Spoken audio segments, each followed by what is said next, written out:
मेरे favourite actor हैं मनोज बाजपेयी और वो हमारे ही स्टेट से आते हैं और अभी हाल में ही उनकी एक सीरीज आई है किलर सूप। उसके फर्स्ट सीन में मनोज बाजपेयी जी ने एक सूप पिया है, वह है पाए का सूप। चलिए आज मैं आपके लिए अपने फेवरेट एक्टर का सूप बना के दिखाता हूं, पाए का सूप। पाया बनाने के लिए हम लेंगे घी और ये 5 चम्मच हम घी ले रहे हैं और पाया को अच्छे से क्लीन किया हुआ है। आप बूचर को बोल सकते हैं, वो क्लीन कर देगा आपके लिए। तो हम टोटल 8 पाए का इस्तेमाल करेंगे और पाए को बोला जाता है खुर, खरूड़े या गोड़ी। तो सबसे पहले हमें इसे भूनना है, ये बहुत ज़रूरी है। जब भी हम सूप बनाते हैं या अर्क बनाते हैं तो हमें बोन को अच्छे तरीके से भून के ब्राउन कर लेना चाहिए। तो हम अच्छे तरीके से भूनेंगे इसे। तो ये हमारा सबसे पहला प्रोसेस होगा, अच्छे तरीके से ब्राउन कीजिए इसे। और जब तक हमारा पाया ब्राउन होगा फटाफट बनाते रहेंगे हम, इसका बाकी तैयारी करते रहते हैं।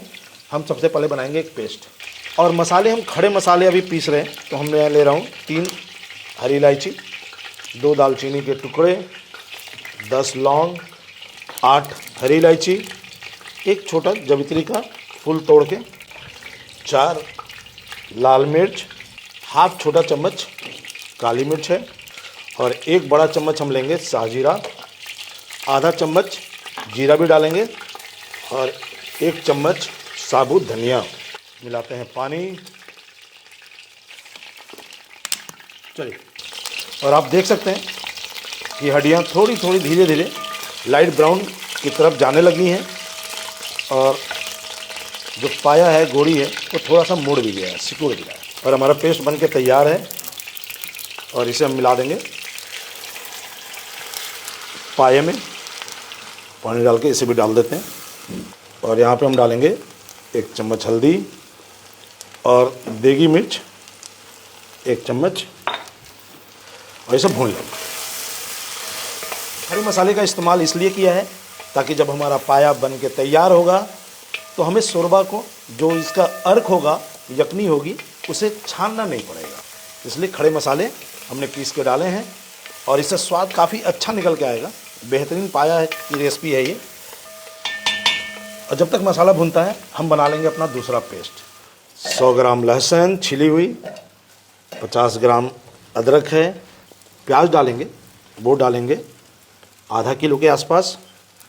और टोटल वेट जो हमारा पाए का हुआ था वो 800 ग्राम हुआ था। लगाते हैं ढक्कन और बनाते हैं इसका एक फाइन पेस्ट। और हम बना रहे हैं पाया, और पाया काफ़ी देर तक उबलता है। और इसमें हम डाल रहे हैं 3 तेज़पत्ता। तेज़पत्ता भी जाना चाहिए हर उस चीज़ में जो ज़्यादा देर तक पकता है, तभी तेज़पत्ते की खुशबू बाहर निकलती है। तो आप देखेंगे कि खासकर मीट और बिरयानी, राइस, इस तरह के आइटम में, राइस यानी पुलाव, उसमें ज़रूर पड़ता है बे लीफ यानी तेज़पत्ता। प्याज, लहसुन, अदरक का पेस्ट बन के तैयार है और इसे अब हम डायरेक्ट डाल देंगे पाए में और अच्छे से चला लेंगे।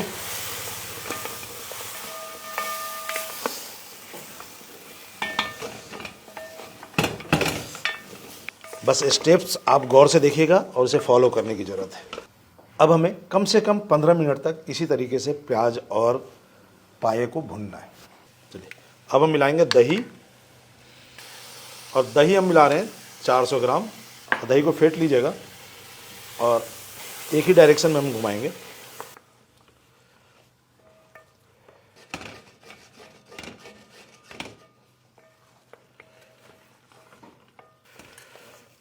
दही अच्छे तरीके से मिक्स हो गया है और अब हम मिलाएंगे पानी। चला लेते हैं। 4 लीटर पानी का हम इस्तेमाल कर रहे हैं। हमें पानी इतना डालना है कि इसमें खड़ोड़े अच्छे तरीके से डूब जाएं। और पानी डाल के अच्छे तरीके से चला लेंगे और चेक भी कर लेंगे कि पानी की अनुपात हमने सही डाली है या नहीं। और पाए का अर्क या सूप टीबी के मरीज के लिए वरदान है और जोड़ों के लिए, या जब हड्डी टूट जाती है तो भी पाया का सेवन करना चाहिए। हड्डी जोड़ने में मदद मिलती है। ताकत के लिए भी पाया का सूप पिया जाता है। तो ढक्कन लगाते हैं, आंच को स्लो करते हैं और ऊपर से रख देंगे हम वेट और पकने देते हैं 3.5 घंटे तक। बीच में एक बार खोल के चला लेंगे। ढक्कन हटाते हैं। लास्ट में हम नमक चेक करके मिला देंगे नमक। पाया खड़ोड़े का सूप पूरी तरह से तैयार है और अब यहाँ पे हम तेज़पत्ता को सिर्फ बाहर निकाल देंगे। तो ये जो 3 तेज़पत्ता हमने डाले थे उसे हमें बाहर कर देना है और चलिए सर्व करते हैं पाया या खड़ोड़े।